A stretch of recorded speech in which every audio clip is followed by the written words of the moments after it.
All right, well, thank you so much for joining us for the adventures of two grannies on the road. They're not ready for the rocking chair yet. Two young at heart grandmothers will share their love of exploration and adventure, showing that they can be business owners, wives, grandmothers, and still have fun. Join grannies Beth Sobiloff and Marcia Rothwell as they share stories and reflect on their adventures touring all over Massachusetts. Whether it's a restaurant, a statue, a historic building, a library, a museum, art, llamas, farms, mountains, or the sea, they have visited it all and have gotten to know the people who live there. So we're going to come hear their story about how they've reinvented themselves later in life and are living their retirement years to the fullest. I again want to thank the Corning Foundation and the Friends of the Tewksbury Library for sponsoring.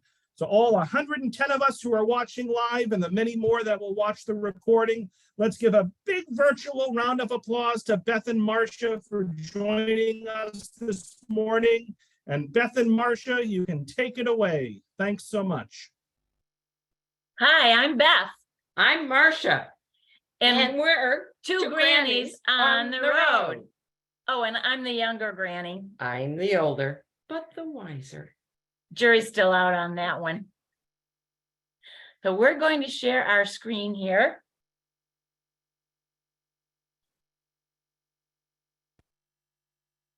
Okay.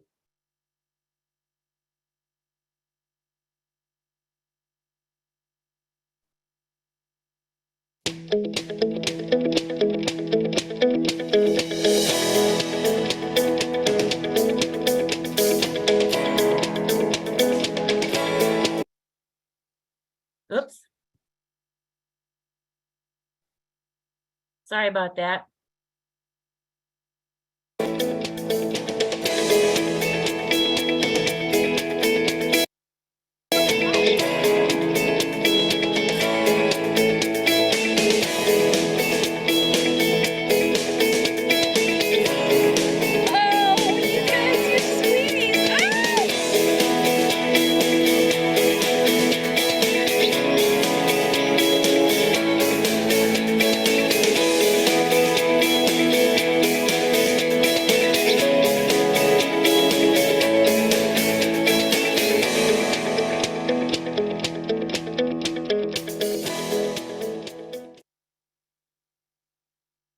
So that was just our little introductory video that we have on YouTube.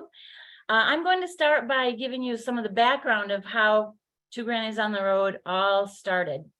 Well, it actually started back in 2010, and I had been in business for myself at that point for about 8 years. I had a web design business, or still have actually. And so for that 8 years, I hadn't had a vacation, and I was a single mother, and my youngest son was graduating from college. And so I was going to really be an empty nester. And I was just bemoaning the fact that I never got to travel across the country in an RV with the kids the way I wanted to. And oh, poor me. And then I realized, you know what? I have a business that I could actually do from anywhere. So maybe I could figure out a way to travel and work at the same time. So I wouldn't have to try to, find a way to take 3 months off of my business. I could do both. And so how would I do that? Well, started thinking about ideas, and I thought, well, I wouldn't want to go alone. That wouldn't be any fun. Who could I take with me? And I thought of a friend of mine, Ginny Jess, who was also single, and she was a graphic designer, so she could do that from really anywhere. And we were great friends. We had a lot of fun together. So I thought, oh, I bet she'd be up for an adventure like that. And then the name came to me, Two Grannies on the Road.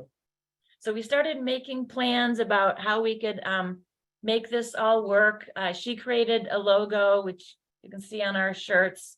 And I created a website, and we started sending out proposals to big companies like American Express and Winnebago, and working on getting sponsorships so that we could actually spend the time and travel.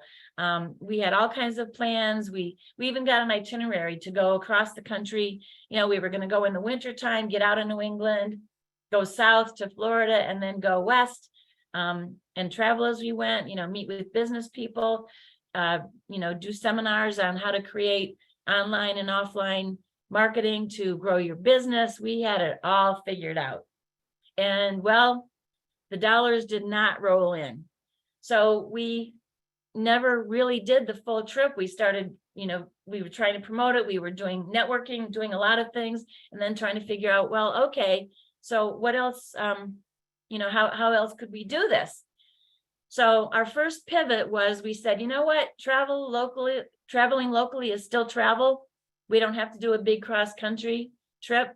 And at the time, we had a lot of friends who were reaching retirement, and some people were getting laid off from their corporate jobs that they'd had for 40 years before they were ready to retire. And they didn't want to retire. They couldn't afford to retire. And they're like, what do I do now? And then we had other friends who were retiring, willfully, but they wanted to do something else. They're like, okay, now it's time to, do something I've always wanted to do. Maybe it's open a restaurant, but how do I do that? So we decided to do a show on community television because it's basically free to do. They give you the equipment, they give you the studio, they teach you how to edit. And we decided that we would interview baby boomers who had reinvented themselves and tell their stories to inspire other baby boomers and even anybody to really live their dreams. And so we started doing that. People loved the show. Every segment of the show had a road trip every show had a road trip segment. So we would go locally to a town nearby, maybe where the speaker was from, and we would explore the town for a couple of hours, have lunch somewhere. And that was the extent of the travel that we were doing at that moment in time. Well, then a few years went by, and my second granny, Ginny, decided to retire, both from Two Grannies on the Road and from her business. So for a while, I was doing the show on my own, and I had guest grannies. And they would go, do one or two shows here or there with me, or I would do shows alone. And sometimes my son would actually film for me. So we were continuing to interview baby boomers who had reinvented themselves. And one of them was a woman I had met through networking, Debbie Phelan, and she lived in Plymouth, where I do. And she was a retired optician who had started a candy making business in her basement. So she went on a couple of trips with me. And then I said one day, you know what? I think we should visit every city and town in Massachusetts. And she said, great. And I want to be the other granny. So she became the second granny. Does that sound right? And we did other things besides just visiting towns in Massachusetts. We did something that we called Quest for the Best, where we went to 6 different restaurants and got clam chowder, and we tested them and decided which was the best clam chowder. We did the same thing with lobster rolls and cannolis. It's a tough job. Somebody's got to do it. We took it on. We also did something called What's Good Here, where we would go to local businesses and highlight those businesses. We do a little interview with them. What is your business about? What are your operating hours? What are your products and services? And we did a lot of that around the Plymouth area because we were small business owners, and we really want to support other small business owners in any way that we can. And so we did some short clips, not full shows on local businesses. We even did a small business Saturday and those kinds of, so those are the kinds of things we did besides just travel. Then after that was when we started the pivot number 3, let's visit every city and town in Massachusetts. Now we're actually 54 down and 298 Yeah, to go. Yeah, there's 300. Something like that. 290, something like that. Close maybe. All right. Then we started doing that, and lo and behold, Debbie decided to retire and move to Florida to be near her daughter. And then, of course, well, before that, COVID kind of disrupted things. So we didn't travel very much for about a year and a half. It was very limited. Then last spring, Debbie moved down to Florida, So again, I was out without a second granny. And then I met Marcia at a luncheon, a women's luncheon that we had. And you can take it away from there. Well, first of all, I'm always interested that the two retired. I get very suspicious. You know, I've never met them.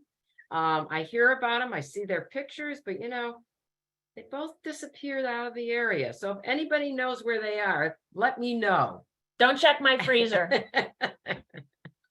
Anyhow, it's been a great experience, going all over the place. And as you can see, just these pictures, you'll see more to come, that it's been an exciting time. So tell what you do. Oh, my job is I go on Facebook and whatever town we're going to. We went to Gloucester just recently. I would go to the Gloucester page on Facebook, not page, what is it? Forum. On Ask. Tell them we're two grannies, we're on community TV. What are your best restaurants? What are your what would you recommend? We see what's the historic events in your town, and also 3 things that you think is special. And we get loads of results. 100 to 200 people respond what we should do when we're there. Oh, and I forgot, we always have to ask where the best ice cream is. Oh, absolutely. Yes. So I do that, and then I call when I see how many. Let's go back a second. Sorry about that. First, I find out what people recommend. And when I keep seeing the same places over and over again, that is how we decide where we go. And it isn't going online and just checking out all the tourist things. It's checking many little things that the community thinks are special about their place. And we end up finding out that there's many things even some of the town folks do not know. And after I find that out, make a list, I start calling people and asking if we can come at a certain time and if we can interview and film. And then we get the appointments and then we get ready to go. And off we go. We do all of our own filming. We do all of our own editing, everything. She does all the editing. I do not do the editing. So we always say that we're eating our way through Massachusetts. Feels that way sometimes. People say, don't you gain weight? And we're like, well, you know, we do this twice a month. Like, it's not every day. The next day we don't eat. No, I don't know about you. I don't Our usually. dinner is usually gone because we usually leave in the morning and come back. Supposed to be late afternoon, sometimes late evening.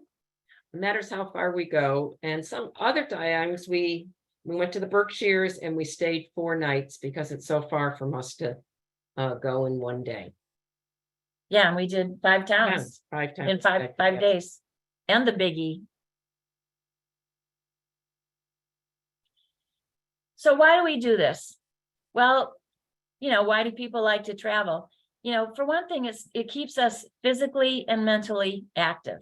And I think that's really important when you're, you know, in the aging process.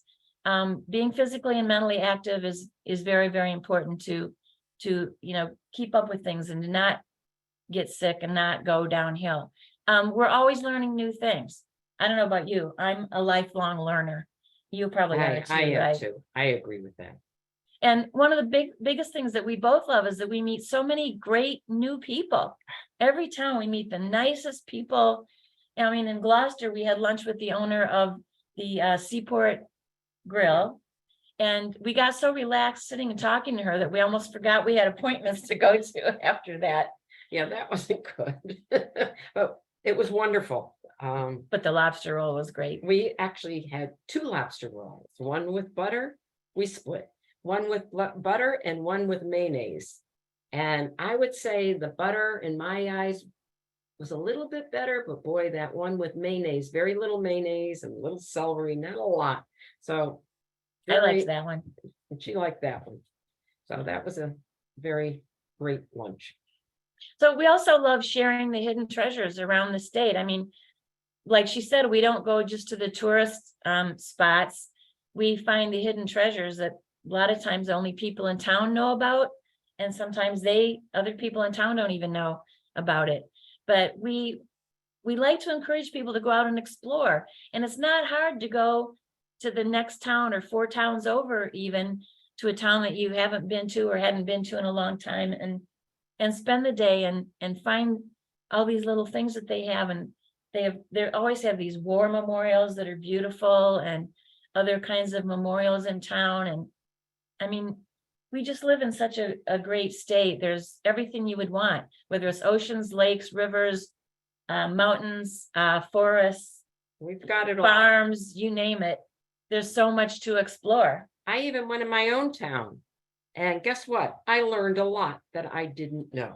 And that's kind of shocking, but I think most people don't always know little things in their town. You drive by certain things all the time, not paying really attention, and they just become habit.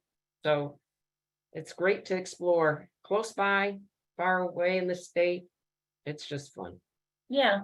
And we also love it when people say, oh, I saw your show on Hubbardston and I've never been there, but now I want to go. Okay. I think we've got a lot of choices here, and I think I'm going to pick the carriage ride. That was really very special. I was a horse lover as a child, and to be out on a carriage ride through a nice little area through Ipswich, and a nice group of women treated us very well. I was on a farm Yes, and there was snow on the ground. and it was a little chilly, but it was great. Go ahead. Okay, so another thing that we did was that we went to, I mentioned Hubbardston. And Hubbardston, if any of you know, you might, because if you're up in the Tewksbury area, Hubbardston's not that far. It's up in north central Mass, population 4,000, 1 traffic light, and it's a blinking light. So if you sneeze, you miss the town going through. But again, we found out from the townspeople what's going on, and we found out that there's a gentleman and his son there who own the world's largest collection of Back to the Future memorabilia, including 3 DeLoreans. And so we got to go see the collection. We spent several hours there. He also had things from Jurassic Park, the Jeep that got smashed, and he had the ambulance from Ghostbusters. It wasn't the original, but a lot of these cars were originals that were in the movies. And that was just a fascinating afternoon. And have any of you ever toured a sausage factory? That was quite a lot of fun. And that factory's been open for 100 years. It's a family business and has been from the start. And it was very interesting to see actually how the sausage was made and their history. We went to a Christmas display in Leicester, and the gentleman who does this, he was doing it didn't he do it for like 25 years? Oh, I think it was over that. More than 25 years. His yard was filled with Christmas decorations. You can see there a couple of blow up items. He had a lot of blow up items. He had those, what do they call those those glass blown things. He had everything, trees, and there were just hundreds of people. And he had a donation jar out. Wasn't for him, it was for other places in town. And this was his last Christmas of doing it. So we came to film, and actually we interviewed him. Our interview was the only one he would take. Other papers wanted to interview him, and he said, no, we're just going to interview with 2 Grannies on the road. He wouldn't. We were very honored. Yeah, and all the things, all the blow ups, you should have seen it. I was so impressive for any age. And he wouldn't take a penny. And he had candy canes, place for Santa. It just went on and on and on. And they had thousands and thousands. They had policemen there with the traffic, and nice couple. They had donated, I think it was 30 years, their whole life to this for Christmas. And he wanted to make sure that everybody could come and no charge and to have a good time. Yep, that show is coming soon. Yes. And then Fairhaven. Have you ever been to Fairhaven? If you haven't, you should drive by. They have the most beautiful buildings. And this is the library in Fairhaven. I would take a trip there too. Their architecture is so unusual because they had, what was the name of the gentleman who, he worked for Rockefeller, I think. Yeah, He was in oil. and he had one Italian building, one Greek, one France. French, yep. French. And this library had stained glass windows in it. It was beautiful. All the buildings. I thought I was in Europe for a minute. I said, Beth, we hadn't talked to anybody yet. I said, where are we with these gorgeous buildings? So that was just one part of Fairhaven, but even just doing that is worthwhile. And then when we went out to the Berkshires, we went to Lee and we went to a diner called Joe's Diner. That was one of the diners that would influence Norman Rockwell when he did this painting of the runaway boy with the cop sitting on the stools. And so I don't know if you can see it. I know the Zoom thing is blocking it for us, but on the wall, there's a replica of that painting. And so we thought we'd replicate it and sit on the stools next to each other. And then next to that, there's another picture of years and years later when the same cop and the little boy who was now a grown-up came back and sat on the stools and had their picture taken. And there was 2 or 3 men that were in there, and the little boy was in there the day before. He's in his 90s, and they were teasing him because he had a yellow shirt on that day, and they said, you just can't get away from that yellow shirt. So that was a lot of fun. Okay. Some of these you haven't done, Tom. Oysters. Oh, oysters, Duxbury, Island Creek oysters. They are delicious. We don't have a picture of Beth tasting oysters for the very first time. And Beth, what did you think of those? Actually, pretty good. Yeah, I was nervous. She was nervous, but she did do it. They explained how they farmed them. I was super impressed. I guess I had never stopped to think, how do you farm any kind of shellfish? And they had 2 floors of different test tubes for the algae and the fungi and I don't remember everything that they were testing, but it was quite a process before anything happened. So again, you get a chance, and they do tours, and you can go out in the water, and they can show you where the oysters are and everything else. So another place I'd highly recommend. Yeah. In Marion, Massachusetts, anybody heard of Elizabeth or the Tabor Academy? It was actually founded by Elizabeth Tabor. She was very wealthy, lived in Marion, and she gave a lot of money to the community to build various buildings, including a music hall. And in 2019, when it was the 100th anniversary of the 19th Amendment, women's right to vote, a lot of communities, including some South Coast communities, were wanting to do things to honor someone, a woman from their history who had done something to really contribute to the town. And Marion decided to have this statue made of Elizabeth Tabor. And it's in a little park. It's like she's sitting on a bench there. And I just love that statue. So I got to go there when they had the unveiling of the statue. That was really special. The Crane Estates in Ipswich, that's another place. It is absolutely beautiful. It's hard to even describe just the outside, the inside. It's how everybody needs to go there and just see what you can see with the estates, unless you, can you think of something? That's all I can come up with. The view from the roof is Ah, unbelievable. Oh, it really is. It's gorgeous. So again, not far if you live in Massachusetts or surrounding states to get there. Right. So the Christmas barn in Spencer, that place, I just can't forget about it. It is such a beautiful place. It's only open from July to Christmas. And this gentleman, as you can see, there are Christmas decorations from floor to ceiling everywhere. Every inch is covered. Every kind of decoration you could ever think of. It's just amazing and it looks beautiful. And a lot of the decorations are, he buys them, but then some he customizes with a ribbon or something, and he makes table displays and wreaths.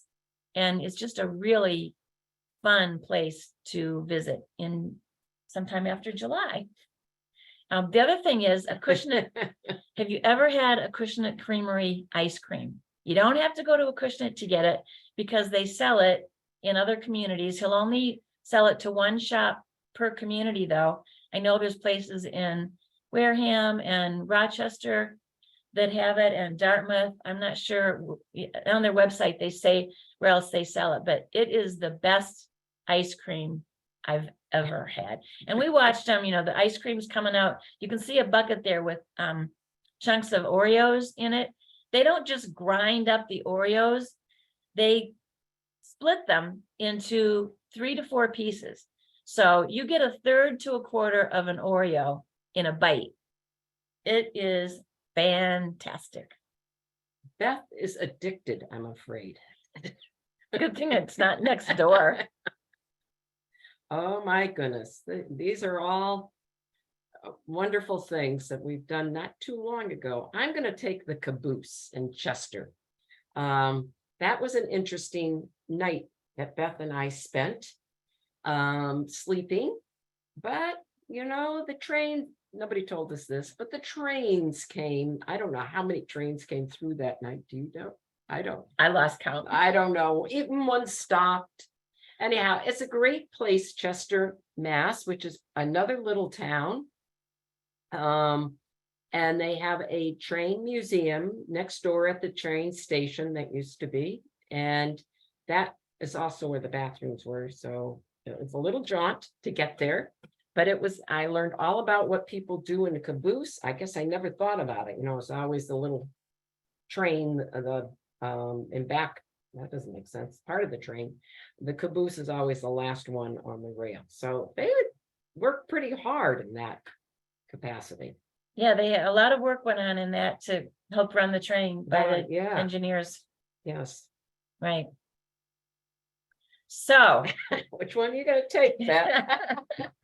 in Chesterfield, we visited Hilltown Sled Dogs.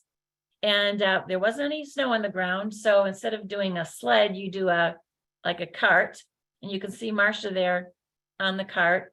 And first we had to meet all of the dogs, and these dogs have actually run Iditarods in Alaska, and the owner, Marla, she's done that for years.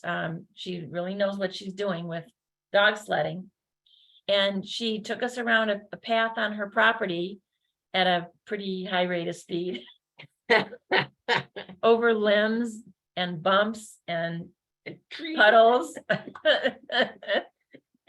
And as I said to Beth, I said, how they go? Beth said, I think they only go one speed, and that is racing speed.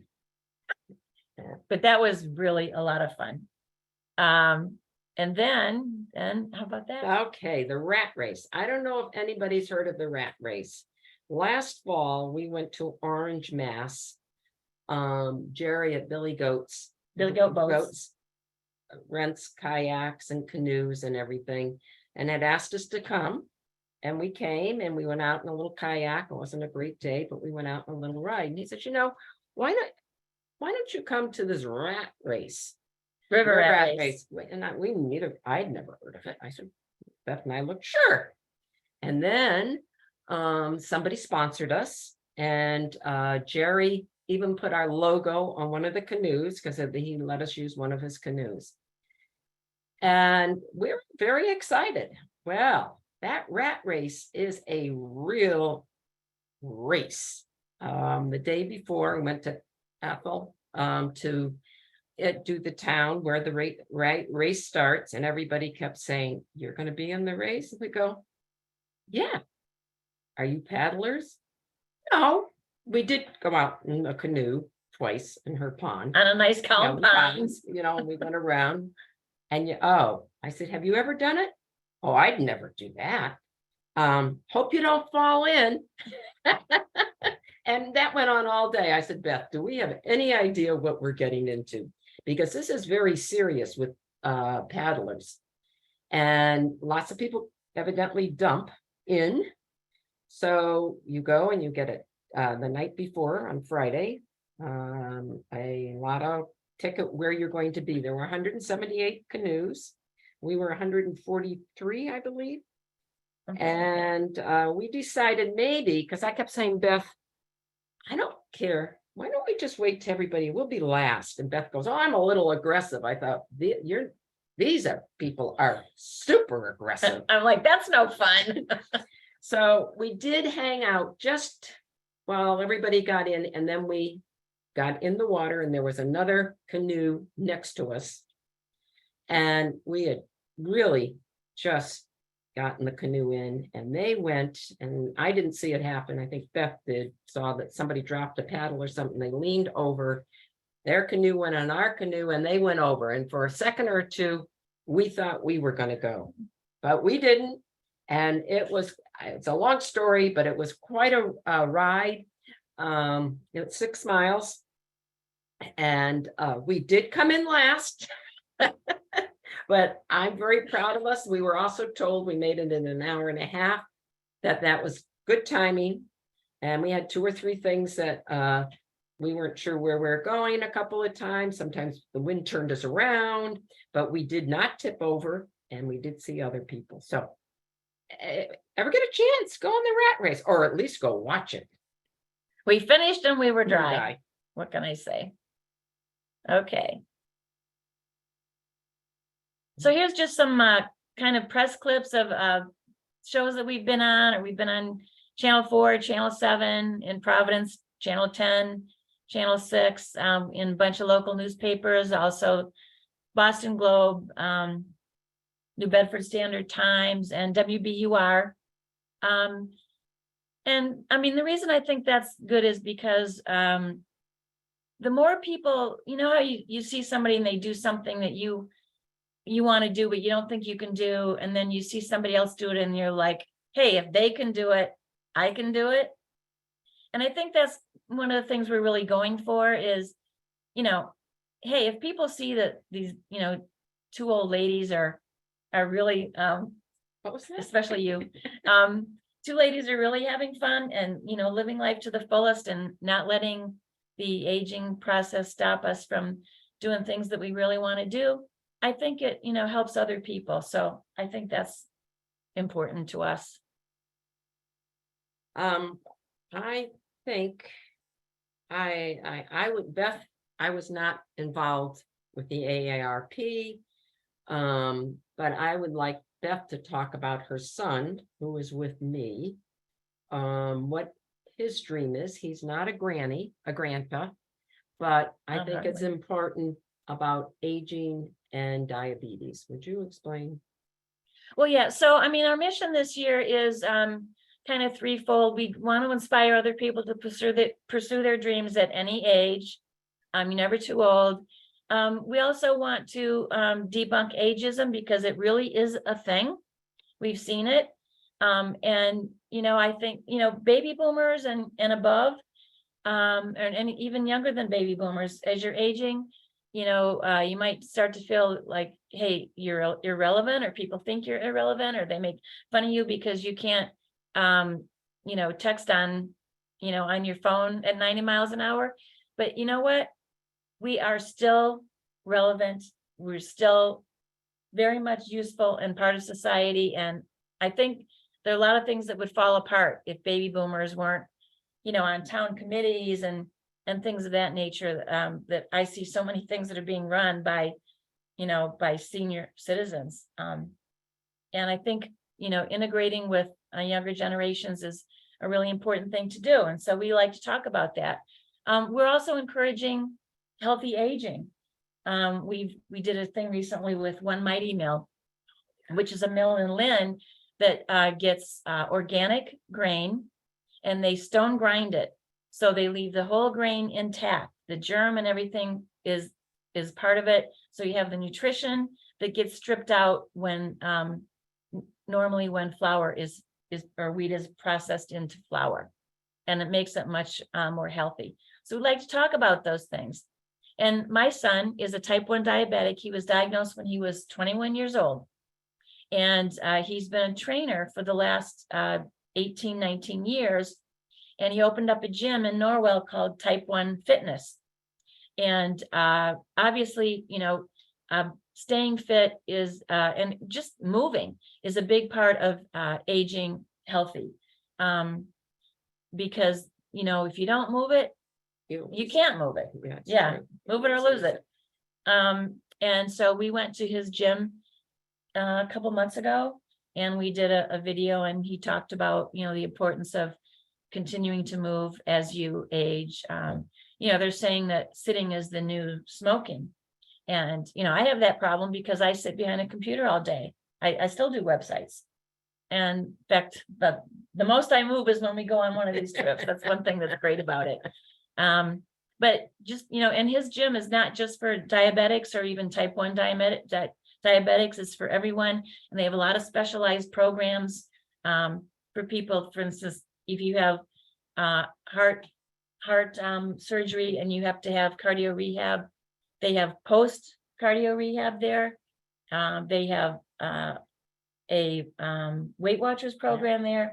They have a bunch of different kinds of yoga and modified yoga. And the point really is not that gym, but it's just the point that it's important for us to keep moving. Right. I think that's very important, but I also think what's important about his gym, it's a gym, but being different cardiac or diabetes, has lectures. It's usually you go to a gym not because of a condition. He's very educated of what stimulates sugar or insulin in your body, which exercise or depletes it. And I didn't know anything about it. I was just fascinated by that. So I'm hoping that it's a trend that people that have blank might go to certain places, not that the other people can't, but they be specialized in what may be issue. Maybe arthritis would be one, and all the different things. So I thought it was fascinating. And of course it was Beth's son too. Can you tell she's a retired nurse? So if you'd like to join our adventures, follow along with us on social media. We have a website, twogranniesontheroad.com. We're on Facebook. Again, just go to Facebook and look up Two Grannies on the Road. Instagram, it's the number 2 Grannies. And on YouTube, we put all of our shows on YouTube. So we're always looking for partnerships or sponsorships. The more we are able to have shows sponsored, the more we can travel and the more we can put out free videos. So we've had a lot of different small businesses sponsor a show, and that's really fun for us. You could also actually just go to Venmo and go to Two Grannies. We have a gas bucket that we take when we do live events. I don't know if you can see it, but it's got gas money, 2 Grannies. I mean, that, gas, and a lot of people are very generous with the food, but we don't expect that. So we need to pay for what we eat. So that's great. The other thing that we're doing now, which we're pushing for, a gaggle of grannies on the road. And we're looking for people, other grannies, that might like to film or edit, help plan, social media. And I know that a lot of that is not my specialty, but it is Beth's, and she would be more than willing to help. So if anybody want to come help us in some way, that would be wonderful. we're hoping, like, let's say if we went to Tewksbury, then maybe the local community TV might have some people who are volunteers there, maybe some grannies or grandpies that might want to come along with us and film for the day. Because we always have people saying, I want to do that. Yeah. We I said, wanna be a "Well, granny on the okay." road. So we've decided we need to get other grannies involved with us. We also have there's a website called patreon.com. And the idea is there's you can go there and you can support, a lot of them are creators, like they're artists and they're people who do videography and things like we do. And you can offer something to people in exchange for them supporting you. So for $5 a month, if you become a patron, you get the full interviews, because when we do a show, it's half an hour. It has to be half an hour for community television. And we do half an hour for YouTube too, because people don't want to watch an hour. And sometimes we have an hour and a half worth of footage from a visit, and especially like the Historical Society stuff a lot of times, or like the oyster farm where we're showing a process of how something gets made. Those become longer. So for $5 a month, somebody can become a patron and get to see the full interviews. So those are just some ways that if you would like to support us, we would absolutely love it. And we do have, we better not say, we have an upcoming partnership that should be fun. Right. Right. And that's it. If anybody has any questions, we would love to take them. I'm going to stop sharing my screen. Great. So folks, let's give Beth and Marcia a big virtual round of applause for a really fun presentation. And that's interesting. So if there are any grannies in the audience that might want to help Beth and Marcia out, I'll make sure to include their Facebook page and contact information in the follow-up email. But let me read some of these comments and questions. So Deirdre says, as a senior, I really appreciate the attitudes of these two grannies. You go, girls. Right. Joyce and Pat also have some affirmative comments. Anne says, these are always, so this was very fun and interesting. Anne says, where was the sausage factory? And do they do tours for the general public? I'm not sure that they do. It was in Dartmouth, Mass. I don't, the owner gave us a tour through. I don't think it's a general thing. Food factories have to be very careful. We had to wear gowns and, Cover our feet, have and a whole hair day, and all that. and we didn't touch anything. So I don't think it is. So you have to watch our show. Okay, that's it. Elaine says this would be a great presentation for senior centers planning travel tips. Do you two ever present to senior centers? Absolutely. Yes, we do. Anonymous attendee asks, do either of you have grandkids? And if so, do you plan to involve grandkids on your future trips? Sorry, you kind of broke up. Can you repeat? Sorry. So We involve our either of, grandkids? yep. Do you ever involve your grandchildren on your trips?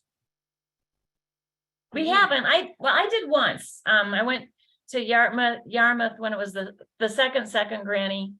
And it was a day that I happened to have the grandkids, and we took them to lunch, and we went to the pirate museum, and we went to a water park. But normally that's not it. A lot of times we're doing it when the kids are in school. But some of my grandkids have very strong feelings about what we should be doing. Pat wants to know, do you use travel websites? And if so, what ones do you recommend? No, we do not use travel sites. We use the community to tell us where we should go and what we should see. So speaking of that, Marcia, Mariette would like to know, how do you find community forums on Facebook? Are they public or private? A little of both. You just type in the name of the town, and there'll come a list. Now you do have to apply. And most of them want us to. Occasionally we'll get rejected, but most of the time, people are eager. Some of the forums don't want you to join as a page. So for instance, we were in Needham recently and I had to join as an individual, which makes it hard because then we can't both see what all the suggestions are. And it's harder to share our videos and all that, because after we go to a town, then we share the videos. We'll do like snippets of videos every day afterwards for a week or so, that we share in the town forum. And it's harder to do if we haven't joined as Two Grannies on the Road. But most of the time when we explain, we're doing a show and we want to ask people's advice, we're not selling anything. They do let us join. And then not every So town Beth and has one. Marcia, right, when you folks make your way up to Tewksbury, let me know and we can put something in the library's Facebook page and get you some recommendations. You'll definitely want to visit Donna's Donuts, all right? One of the best donut shops in Massachusetts. Okay? Wow, okay. It has my stamp of approval anyway. So an anonymous attendee asks, do you ever use drones to take photographs? No. We don't have access to a drone. Yep. I've used Judith, GoPro. Yeah, she's there you go. Yeah. GoPro, yes. Judith asks, do you try to connect with local high schools or colleges for their students to provide you with audio, video support? We tried locally, high schools. I did send an email once to a college professor. I think it was at Emerson, and didn't get a response, but I think we need to try a little bit more of that. So really a neat comment from Angie. Angie writes, I'm trying to roller skate in all 50 states All by right. the time I turn, by the time I turn 50, which is next year. Oh, I Wow. started this during the pandemic. She has an Instagram page at skate this. Let me get this right. Skate the States _ So I'll put that in the chat. But anyway, And how many, she's did she tell fascinated you by how your many? journey. She hasn't, but Angie, let us know how many you've already skated in. I know you only have 1 year to go. She says, I especially like how you plan out your trips and call before heading out. That's something I can do better. Most people receive me warmly. They would probably be more receptive if I called ahead. Have you ever encountered anyone who wasn't very welcoming on your visit, or has everyone been hospitable for the most part? Well, I can't say that anybody has ever been rude, but some people do not like to get filmed or edited. I mean, filmed. So Interviewed. I can't find the words. Interviewed. So that I have had rejections. Yeah. And but they still let us come. I mean, we go and we also but normally people are very happy to have us come. A lot of times they got to make sure the owner agrees with it, and a lot of times the owners come. So I would say nobody's rude. We did have one slam, I think, and said we were a scam, but everybody's always very open. Good. So folks, we're going to start to wind down. We've got about 5 minutes left. If you have any additional comments or questions, now is the time. Angie also wants to know more about your sponsorships. How do you go about getting sponsors? Was that like a one-time thing, or do you have consistent sponsors? we've had quite a few sponsors of shows. We do. It's very easy and inexpensive for a small business to sponsor a show. For $200 they can. So we'll approach people sometimes when we're in town, like interviewing them. We have a sponsorship sheet that gives them 3 or 4 different ways that they can support us if they would like to. And we've had people just hand us money, cash, or they sponsor the show and they send us the logo. We put the logo on our website. We say at the beginning of the show, this show is sponsored by, Billy Goat Boats, Yeah. and, Mhm. put their contact information. And we have the partnership that we're gonna have soon, announcing soon, is gonna buy us gas for the summer and Yeah. organic snacks, so. Yeah, and they also, they came to us, we didn't even approach them at all. Mhm. Yeah. Which is very exciting to have people start to approach us without Yeah. asking, because asking for money is not our aim, but we do have to be nice if we could. And One Mighty Mill contacted us through social media, because I've posted before about how great their stuff is.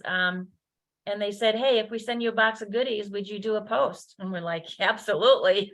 And we ate them all. You, No, you it's- two are social media influencers. That's great. Oh Influencers. boy, you're the second one recently. And a lot of times if we see something like grains or something, and we go somewhere else, we'll say, you might want to think about this, or maybe have you contacted this? So hopefully we can help other people too. Jackie says this was very interesting. Thank you. Judy says great and exciting presentation. Joyce says this was fun. Mariette says really fun program. Shinwei agrees with me about Donna's Donuts. Okay, she says they're the best. And Shinwei says, way to go, Grannies on the road. Fun presentation, really exciting. Angie, who's our roller skater, says she's roller skated in 24 states so far. She has 3 multi-state trips planned this summer. She's also recently skated in Canada, Honduras, and Mexico. Wow. She did have to take a 7-month hiatus recently, which slowed her down, but she is now on a mission. Wow, that's Let us so know. impressive. Let us know how it goes. Also, you can ask if you'd like to see our shows in your local community television.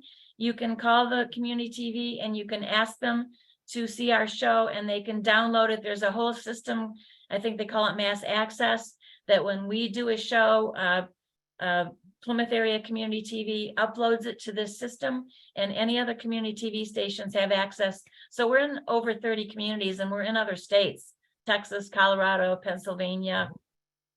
So Very cool. Very cool. Yeah, I'm familiar with what you're talking about. That's excellent. So Pat says thank you. Patricia says super fun session. Wishing you continued success in your travels. We have 2 last questions. Judith wants to know, do you have a list of which towns you have yet to visit in Massachusetts? Sounds like it'll be a long list, but I'm sure you must have one. So again, let us know when you're going to be up in our neck of the woods, Beth and Marcia, and I can help you out, not just with Tewksbury, but also with Wilmington, Billerica, some of the other surrounding communities. I have plenty of suggestions. And finally, a good question to end on. An anonymous attendee asks, where will your next travel take you? So what is next for Beth and Marcia? Where are we visiting next? Falmouth, Mass. And do we know what we're doing yet? Or are we still in the planning stages? We're still kind of planning. I've got a list, but I don't want to say because I haven't called anybody yet, and well, we're gonna go down to Woods Hole, that we will do. and there's a lighthouse there that we'll visit. I don't know if we'll be able to go inside, but we've already got the ice cream scoped out. Yeah, and we've got Very important. breakfast and lunch, and I've got, in fact, I just brought it over because we're at Beth's house and went over it with Beth before I start calling people and thing, because there's a lot to do in that town. I had a written page of at least, I won't tell you, line by line and even double of restaurants, just that alone. But the ones we picked were the ones that people kept saying, you got to go there, you got to go there. So that's how we picked them. We're also going to go out to the Berkshires again this fall for 4 or 5 days. So we know we're doing that. We know we'll go back to the hill towns. We're trying to get everywhere in the state. Really, the South Coast is probably the area we've done the most, but we want to get out to North Central Mass and up the Tewksbury Way. So there's a good chance we'll visit some of those towns soon. Great. Well, if you like Italian food, Tewksbury is like the capital of Italian restaurants. We have 5 Italian restaurants in Tewksbury. Wow. So, and they're all very good. But we have lots of great things to see here in Tewksbury. We have the wonderful Public Health Museum, and quite a bit of sightseeing you can do here. The public. We also, one of our claims to fame, technically Market Basket was founded next door in Lowell, but we are the corporate headquarters of Market Basket, and we have 2 Market Basket locations. So we have that going for us too. But anyway, we're coming up on 11:30, so we'll wrap it up. Folks, let's give Beth and Marcia another big virtual round of applause for a wonderful presentation.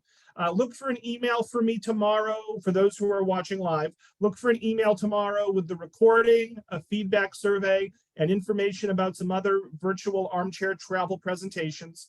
I again want to thank the Friends of the Tewksbury Library and the Corning Foundation for co-sponsoring today's event.